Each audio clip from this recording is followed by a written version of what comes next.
donc l'heure de retrouver notre conseil lecture et de retrouver Stéphane Place comme chaque matin depuis la librairie Mola à Bordeaux. Bonjour mon cher Stéphane. Bonjour à tous. Alors Stéphane, vous nous conseillez ce matin un essai particulièrement nourri sur un thème assez sensible qui a d'ailleurs toujours suscité quelques contestations, quelques défiances dans le pays.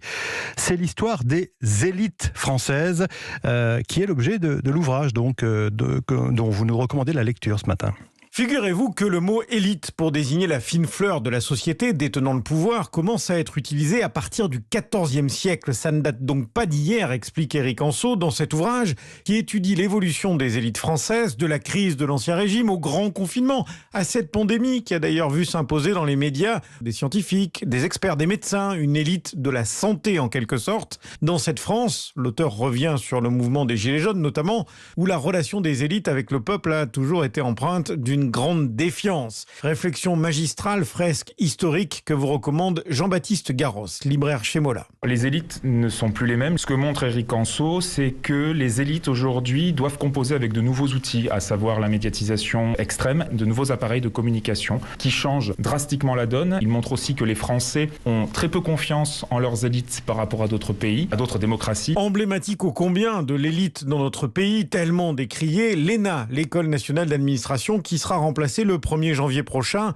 par un Institut national du service public. Dans son livre, Éric Anseau, et c'est un passage très intéressant, revient bien entendu sur la création de l'ENA à la Libération. De Gaulle, très peu des membres de l'élite ont traversé la Manche pour le rejoindre. On citera Olivier Lapille, parlementaire socialiste, René Cassin, le grand universitaire.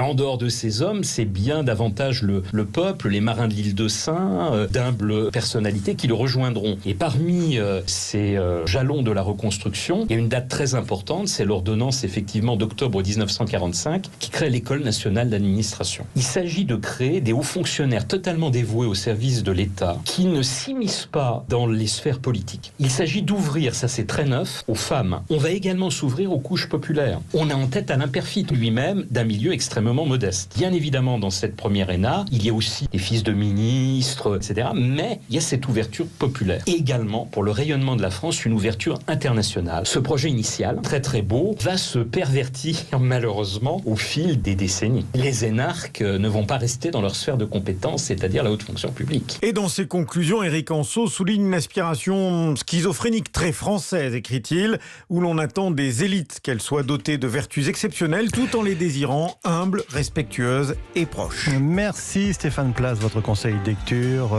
tous les matins sur Europe 1 à la même heure avec la librairie Mola à Bordeaux et on se retrouve demain bien sûr.